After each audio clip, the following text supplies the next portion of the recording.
Hi, good afternoon from Bristol, where it's rainy at the moment, unfortunately. I'm Rufus McNeil, and I'm going to talk to you about learning lessons from the military. And I'm going to talk to you particularly about the principle that the military believes in, that leadership and communications is a core skill, and how that influences the way the military operates, and perhaps how the commercial world could learn a thing or two by picking up some of those principles and thinking about how to apply them. Just a reminder before I sort of get fully into things, there is a little box you'll see in the corner of your screen saying say something. If anything I say prompts a question or a thought, even if you've just got an observation, just please sort of put it down. But I will also be in the chat lounge afterwards if you actually want to have a chat about anything I say. So why am I talking to you about lessons from the military? Because I was in the military for 21 years. My sort of background, I've led troops and operations in places like Iraq and Afghanistan, but I've also worked in very convoluted and complex leadership and communications environments like Whitehall, where I worked for a government minister writing speeches that both went out to places like House of Commons and onto the news, and also into the internal audience. So I learned quite a few interesting lessons from the military, and I then took those lessons about 6 years ago and took them into the commercial world. And I started a second career as a transformation and change leader. And I started noticing quite interesting things, particularly in this critical space of leadership and communications, about the differences between the commercial or civilian world and the military. And what I hope to do is just play out some of those differences for you and give you some ideas about how you might take some of the things that the military does very effectively and perhaps build them a bit into the civilian world. So the first principle is that leadership and communications is a core skill. It's in the title. What does that mean? What it means is that you teach it to people before you teach anything else. So I can give you a personal example. When I joined the military, I spent a year at the Royal Military Academy at Sandhurst, teaching and learning to be a leader and how to communicate before I learned anything else. So before the military teaches people to drive tanks or steer boats or fly planes, it teaches them to lead, and it teaches them to communicate, and it teaches them that those two are not just essential partners, the theme of today, but actually in the military they are one and the same. They're two sides of the same coin. You cannot lead unless you can communicate, and a key part of the communication, as we know in this audience, is listening. And let me give you an example of that, because I'm sure when I talk about the military, you'll bring up images of military styles of leadership in your mind, influenced by the movies. And so I want just to bring that to life a little bit for you. So imagine, if you will, a team of soldiers somewhere difficult and dangerous on operations, and they're being shot at. And you have a military leader who you will imagine chin strutting out, shouting, "Go here, do this, get down," shouting lots of instructions. And of course there will be a bit of that, but actually the truth is more subtle. In that situation, the first thing that military leader has to do and is taught to do is to ask questions.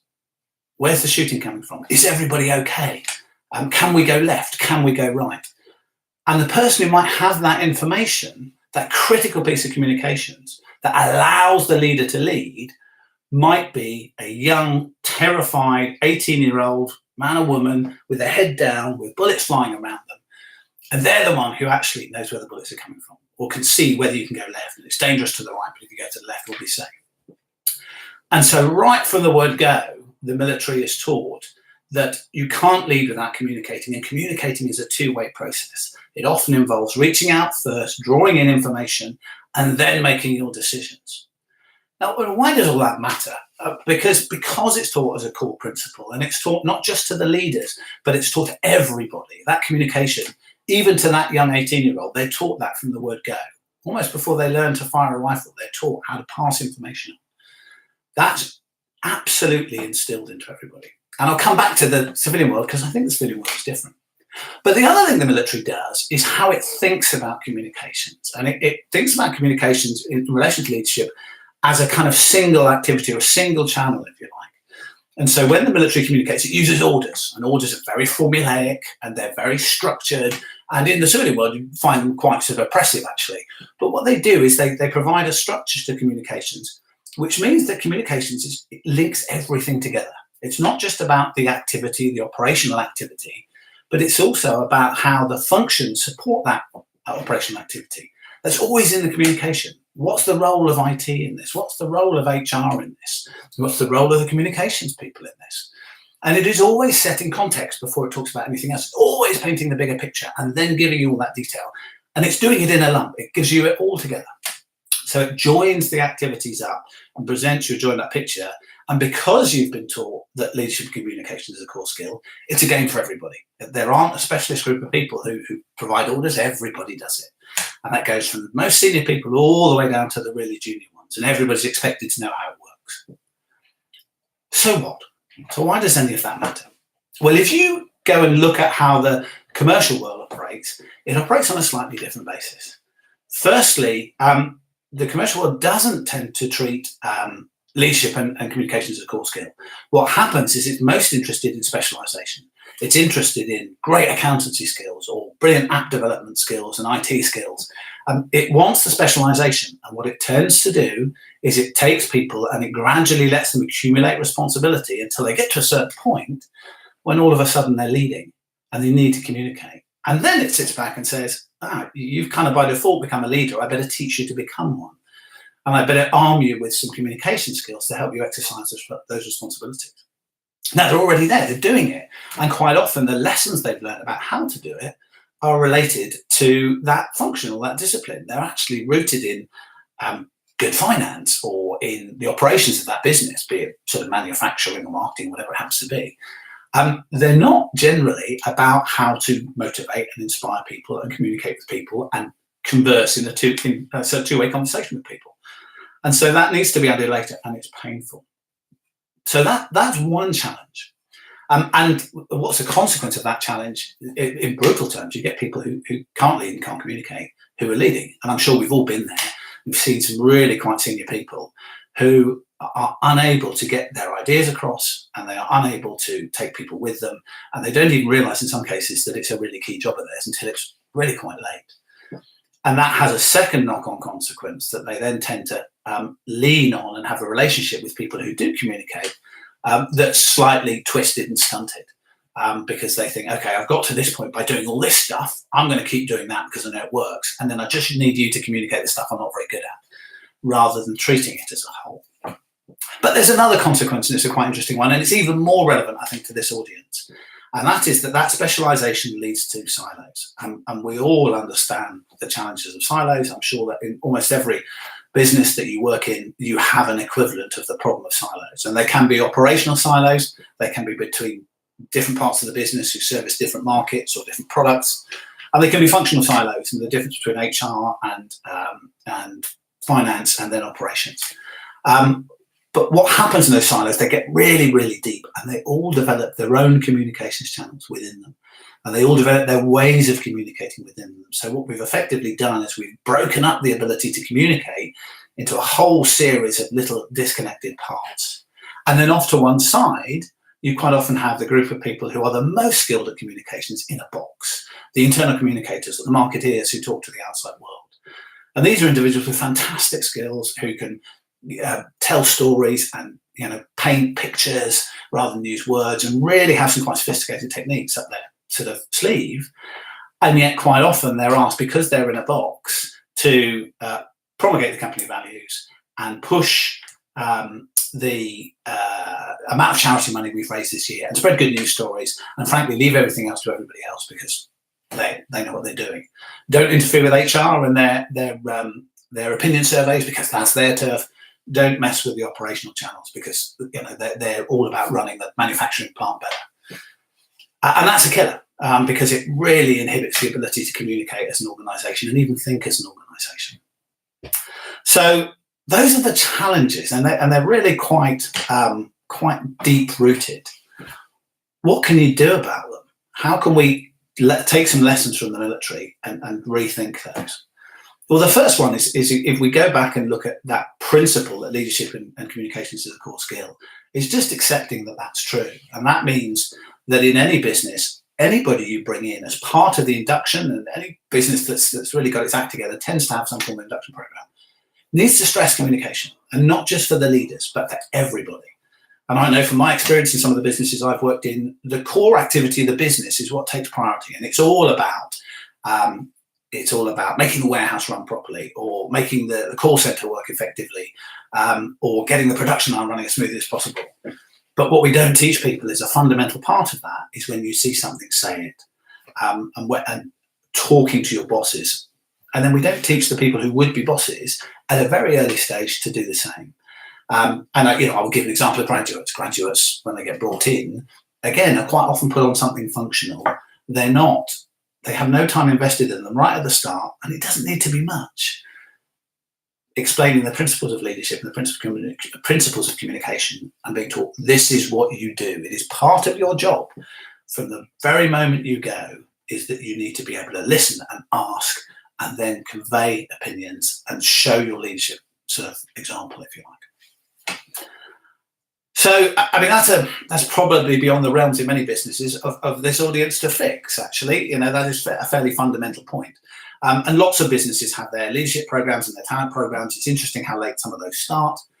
Some of the businesses I've worked in started to teach people how to give good feedback, for example, and how to properly communicate and do a one-to-one when they've been in 15 or 20 years, and then wondered why people struggled with it. But what is within our purview and really affects day-to-day how the internal communications works is that principle of having sort of one communications channel, if you like, or at least a joined-up communications channel. The military does it with its orders, and it's really effective. Now, you can't implement a system like that in commercial businesses. They are more stovepipe for a reason. They are more functionally specific because that is what is demanded of the environment in which commercial businesses work. But you can take some of the principles, and if you ally them with the idea that everybody should understand leadership and communication, and it's part of what everybody does, then you can start to unlock some of those channels. And some of them are brilliant. And let me give you an example. When the automotive industry wanted to improve its performance, there was some fantastic work done by Toyota and some of the other Japanese automotive manufacturers. And you may have heard of Kaizen and Kanban, these tools which were all about going to where the problem is and going and seeing where the people work, go to where the work happens. And this was designed as a problem-solving technique and as an operational improvement tool. The reality is taking somebody out of their office and telling them to go down and talk to the working team to see what their life is like is a leadership tool. And actually, the way that leadership tool is exercised is through communication, by going down and asking questions and hearing the answers. Why do I mention that? Because sometimes you find that these channels are fantastically powerful. They actually already, because the processes have been built, have many of the things you'd aspire to in a really good communications channel. They have two-way traffic. They actually have some structure built around them. Feels comfortable with my orders background, which means that there is a regular drumbeat to how people communicate. And when they communicate, they're fantastic. The problem is they are buried in a stovepipe, and they are owned by people who are not trained in communications and don't necessarily always think it's valuable and see it as a side activity that belongs to my engagement team or my internal communications team. And somehow the lesson to learn from the military is how to unpick that and how to get this wonderful communications channel, which is often run by people who are not comfortable with communications, and use the skills of the communicators to improve it. And so there's a couple of things I'd suggest. The first one is the internal communicators need to start being allies in the process of communication, not just to the leaders. I think we all understand the communicator at the right hand of the CEO, and that's fine, but it's a two-way flow. And so actually part of the challenge is for internal communicators to enable the flow up from the floor as well, and become allies in helping each of those specialist chains in getting good at communicating just in their own right. Sounds counterintuitive. Help improve that flow. So go and work with the operators and help them get their messages more effectively. Help them draw the pictures they need, tell the stories they need. It might seem like you're deepening the stovepipe, but you're not. What actually the communicators are doing is establishing that they're an enabler, not just another communications channel off to one side. They're there to help everybody communicate. And that sounds like a lot of work. Some people will be thinking, okay, does that mean I need an internal communicator on operations? I need to assign one to HR, I need to assign one to finance. No, because what you're saying there is that actually it's the internal communicator doing the communication. this is about helping everybody exercise communication as a core responsibility and thereby unlocking their leadership. So sitting alongside them and spending some time doing that with them. So improve all of the stovepipes. Sounds nuts. As you do that, two things will happen. One, the individual working in that stovepipe changes their relationship with communications as a whole and with internal communications. And they start to see the power of it. But also the internal communicator starts to see the messages that are going on inside these different channels. And that's what the military does so well. It's constantly bringing all of those messages up together and spreading them out to everybody and setting them in a bigger context. And the commercial world struggles with that because they're buried so deep. The internal communicator can become that link, and they can start pointing out where the synergies are between the communications. And I guarantee you'll have a moment where the operator says, I do not want to be talking about company values down my channel, which is all about making the production line run faster. And they'll have about a week of saying that, and then the penny will drop that actually one of the things that makes it run faster is living the company values. And they'll suddenly realize that something that is happening in the HR channel is all about one of the major concerns that their workforce have got to do with their pensions. And that actually going and talking to them on the workplace and reassuring them about it will help with the productivity and help things improve. So all of a sudden, you can start to link those stories. And perhaps the best benefit that comes out of it, certainly in my experience, the biggest challenge most communications teams have is finding good news stories. They're always charged with it. Go and spread the word that the business is doing fantastically. Everybody grumbles about it. I want more good news stories. I never get enough from internal comms. And yet, getting those stories is really, really challenging. Everybody really sort of struggles to pull it out of the business because they're buried in those channels. And actually, once you get to understand where those channels are and spend a little bit of time seeing what's flowing down them, you'll find the good news stories start to rise up. And you can take those good news stories and take them from one place and move them to another. And all of a sudden, the business starts to be connected and the dots start being connected between the activities. Why is HR doing what it's doing? Well, actually, it's helping me as an operator do this. Why is finance doing what it's doing? What actually are the numbers? How is the business doing? Those bits of information start to spread. And everybody starts to get a better picture of it. And best of all, it's the leaders in the business who are spreading those messages because they own the channels. They're not owned by communicators. They're owned by the leaders in the business. So you help the leaders exercise leadership through communication. Sounds wonderful, doesn't it? I mean, all I can advocate is give it a go. The military developed this system very specifically for a very particular set of circumstances. It had to be able to go and operate anywhere without knowing what it was going to face, and it always had to have something robust that would stand up to it. But it works. And that principle that everybody has a role to play and everybody's taught from the word go fundamentally underpins the military's ability to communicate quickly and simply across its structure. And it does do that quite well. So that's my pitch to you. I noticed that still nobody has said anything in the corner, but I think that's how it's gone today. So I'm very happy to spend a few minutes taking any questions if you've got any. And if not, then I will happily go and sit in the chat lounge. And if anybody wants to ask me anything about what I've said there, then I would be delighted to do it. So let's see if I'm going to get any questions.